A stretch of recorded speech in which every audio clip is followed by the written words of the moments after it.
उपस्थित भारतीय नागरिकांना प्रथम जय हिंद आणि जय महाराष्ट्र.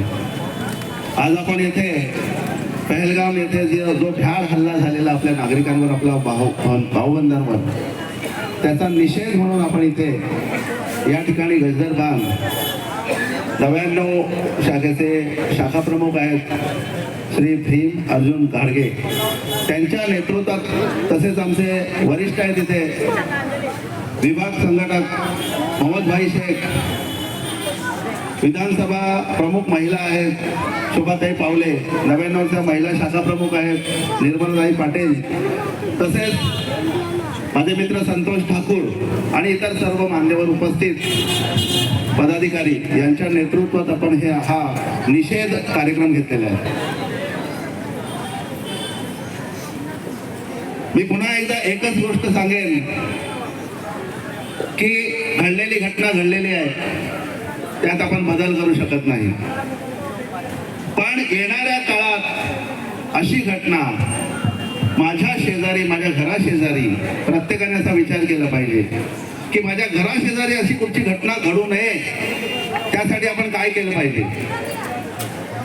तर सर्वप्रथम प्रत्येक भारतीयाने, प्रत्येक शिवसैनिकाने आपल्या घराशेजारी ज्यावेळेला एखादा भाडोत्री येतो त्याची संपूर्ण माहिती तुम्हाला असली पाहिजे.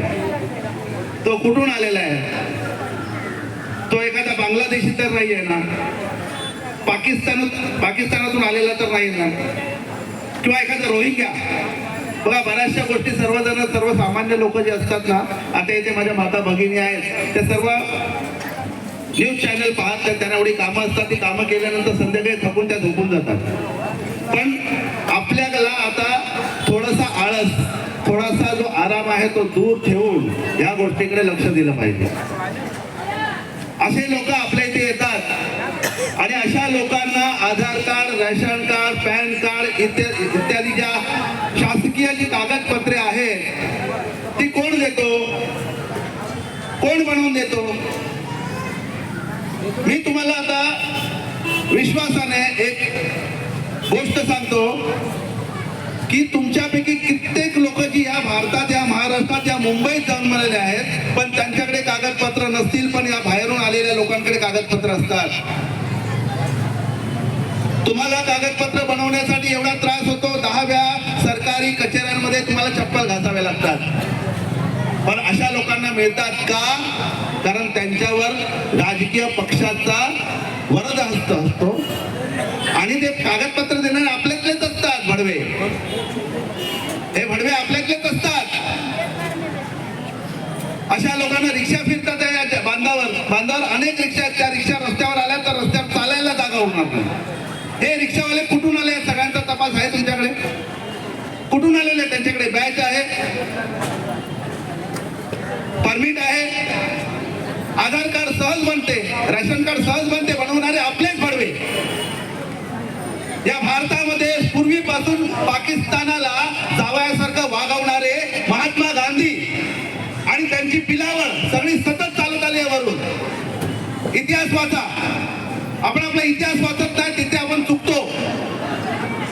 पाकिस्तानाच्या निर्मितीपासून सतत त्याला मांडीवर बसवणारी काँग्रेस,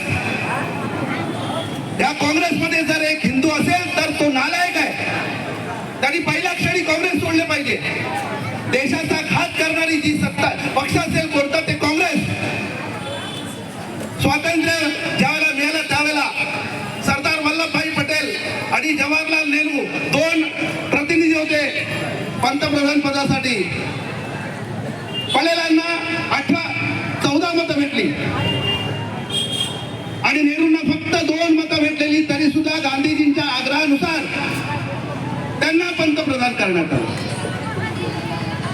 या सगळ्या गोष्टीची माहिती घ्या, आपल्या मुलांना द्या, मुलांनी माहिती घ्या, आपल्या पालकांना द्या.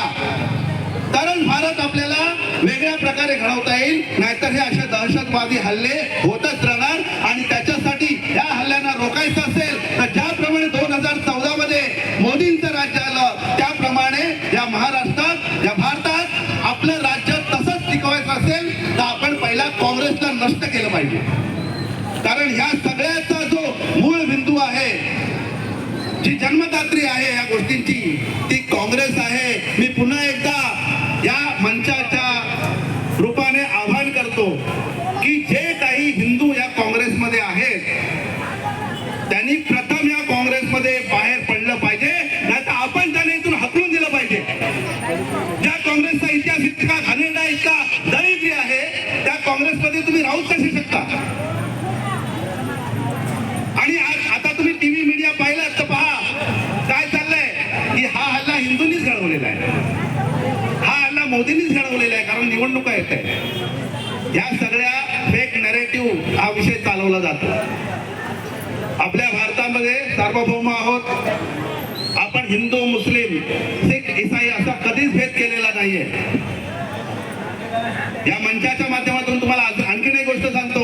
आता काही दिवसापूर्वी या ठिकाणी घंटेश्वर मंदिर जे आहे आपलं प्रसिद्ध, त्याच्यावर तोडक कारवाई चालत होती. त्या प्रसंगी आपले मित्र आहेत तिथे बघा, मोहम्मद शेख आहेत, अमीन शेख नाही आहेत, हे दोघं मुस्लिम समाजाचे असून ते मंदिर वाचवण्यासाठी पुढे होते.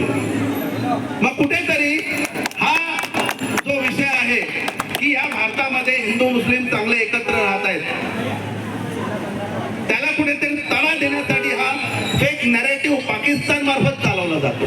अरे ज्या काश्मीरमध्ये त्यांचं पोटच पर्यटनावर अवलंबून आहे, पर्यटन हा त्यांचा मुख्य व्यवसाय आहे, त्या व्यवसायाला गालबोट लागेल असं काम तिकडचा काश्मीरी सामान्य नागरिक कधीच करणार नाही. पण त्या ठिकाणी आता जो पहलगामचा हल्ला झाला त्यानंतर त्यांचा रोजगार बुडालेला आहे. पहा तुम्ही न्यूज चॅनलवर पहा, तुम्हाला दिसेल. युट्यूबवर पाहू नका, न्यूज चॅनल जे प्रॉपर आहेत त्यांच्यावर पहा की ते रडतायत. आता त्याच्यात असणारे जे लोक स्थानिक त्यात सामील होते, जसे आपल्या इथे आहेत तसे तिकडे पण असणार नालायक लोक,